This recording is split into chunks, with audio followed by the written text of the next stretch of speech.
Now, rather than scrapping a Trump-era trade deal with China, the Biden administration has made it clear that it wants to maintain at least part of that agreement. The U.S. Trade Representative says Washington has to keep the pressure on Beijing to ensure it meets the pledges it agreed to under the previous deal. Kim Hyo-sun with the details.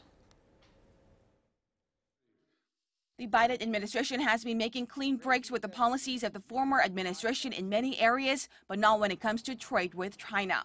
While the U.S. plans to initiate fresh trade talks with Beijing, it will maintain tariffs on Chinese imports as it presses Beijing to fulfill its pledges to buy more American goods and services.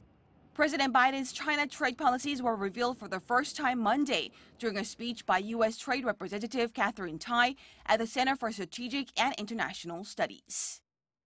But above all else, we must defend to the hilt our economic interests.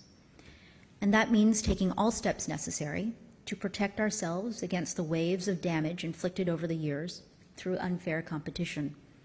We need to be prepared to deploy all tools and explore the development of new ones, including through collaboration with other economies and countries. She also stressed that Washington will address Beijing's failure to keep its promises under a Phase 1 trade deal that was inked last year during President Trump's term in office. However, Tai explained the U.S. will not pursue Phase 2 negotiations over China's state subsidies and other structural issues. I think that we are going to have have to have really honest conversations with China about all of the elements of the Phase 1 agreement. These are commitments that China made. They are commitments that our businesses and workers in certain sectors have looked to. We will have to address where this relationship goes from this starting point.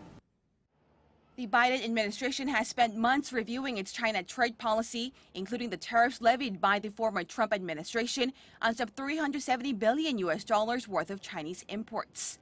The imports in question range from electronics and furniture to items that are part of the supply chain for many U.S. manufacturers. Hyo-sun, Arirang News.